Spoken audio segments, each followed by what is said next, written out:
third largest startup economy in the world, $170 billion in funding, and 130 unicorns by 2025.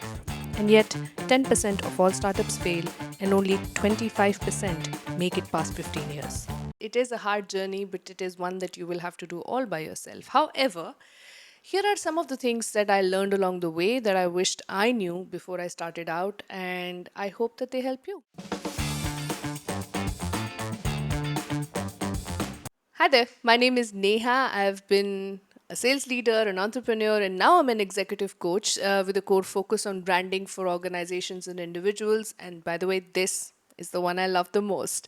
So let's get started. I know you have a kick-ass idea. I know that. It is fantastic. It will change everybody's life, and the world will be a better place for it.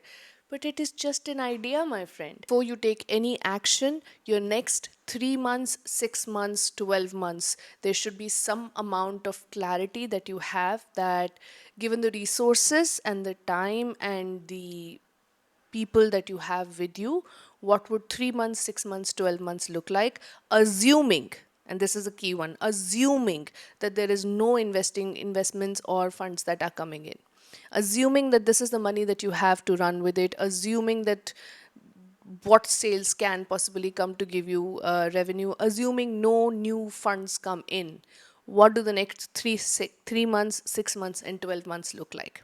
Before you even take the first step, have that clarity. This, oh God, I feel a little bit like an imposter even saying this, because I have known to be struck by this one multiple times, but it is a fact. Perfection is the enemy of progress. Just enough is really good enough at times, because you know what that does, it puts you into action. It takes you from one step to the next one. At least do that much, and then we can refine. Yeah, we can figure out what needs to be done at a later date, at any given time. And I know that it becomes a fairly monthly, sometimes even fortnightly process of how long can we survive, how are we paying the salaries. I have been unfortunate enough to have to make those hard calls of letting people go just because we didn't have the money to sort of take care of them at that point in time. But I think the biggest lesson that I missed in all of that was that a lot of us, I mean, this is certainly true for me, is that a lot of us start a new business because we don't want to work for someone else. We want to work for ourselves. We want to do what we like, and we want to do it the way that we like it. But the moment you start running after investor money, you're then working for them. And I'm not saying that it's incorrect on their part. Absolutely not. If they're going to find other people's money or their own money, and they're going to put it in you because they are putting their trust in you, they're giving you the fuel that you supposedly need to go and conquer. They have all the right to ask all the questions, and they also will have some amount of influence on your decision making. Nobody needs to tell you this. But if you still need to know, cash flow is king, boss. You cannot do this without money in the bank. And that can be looked at in two ways. One, of course, is that you keep looking for funds, keep looking to find more funds, keep trying to figure out, growth. The other way to look at it, possibly, which could be controversial amongst uh, most founders, definitely my ex-founder, but could be to just simply slow down and say, this is the money I have. I might take 2 years instead of 1 year to build it. But you know what? Doesn't matter. I need to figure out what I can do with the resources I have. I go back to what I said in the beginning. With the resources that you have, what does 3 month look like? What does 6 month look like? What does 12 month look like? With the resources that you have. Because so oftentimes we keep going thinking that some new funds will come from somewhere, and we'll be able to keep this machine running along, and we're constantly living in this fear that if we don't grow as fast, somebody else will. I'm not saying that it is going to be that they're sitting on your head and they're telling you what to do. No, definitely not. But obviously your decisions are bound to get influenced by the fact that now it's about growth, or now it is simply about showing as much revenue as possible, and the purity with which you might have started gets lost. So yes, cash flow is king, but first become profitable. Profit is is God. Profit is God. Take longer than you think it will. Always.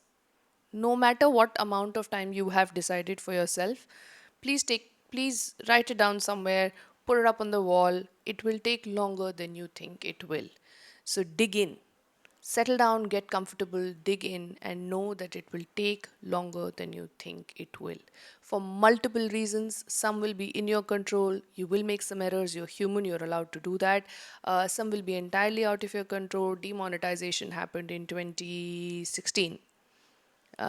Changed the way that we were doing our business at that point in time. It affected so many things in so many ways. You can't do anything about it. There are so many factors you don't control. It will take longer than you think. Burnout is real. It doesn't hit you when you think that you have to just keep working, and you're going down, and emotions are running high, and things are going wrong, right, left, and center. It doesn't hit you then.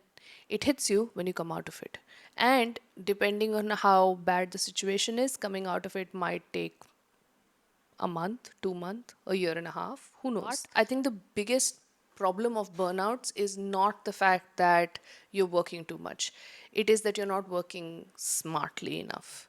Hard work and smart work, those two things is what comes into play. When you have a team which kind of gels together, everybody knows their jobs, then burnouts become much less because everybody knows what needs to be done and everybody can kind of take care of things. It's burnouts I feel are most apparent, are most possible to come into play when everybody is like doing their own thing, and therefore there is a lot of repeat work, there is a lot of work that probably didn't need to be done in the first place.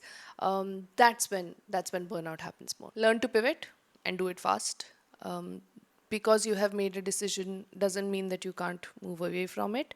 And in fact, moving away doesn't need to look like I started this project, now I'm dropping this and I'm going to do something else. No, I started this project, so this project has given me A, B, and C. I probably don't need C, but can I use A and B and go and build something new from it? I think that's what learn to pivot should look like. Yeah, I tried something out, didn't work, but the decision to not do work on it anymore, that should be fast.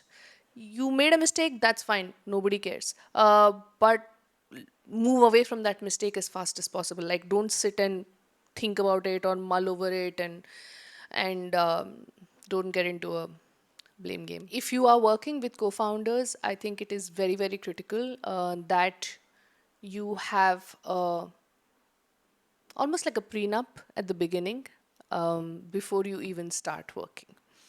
And yeah, it might sound like, hey, we're all friends, we're doing this together. Who even knows whether it'll be successful or not? Why do I want to complicate this right now? I think things will work out. Hell no. Okay. And the reason why I'm saying that is because a contract or an agreement within which it is not just the terms of equity that's getting shared, it is also defining what are the roles that everybody has.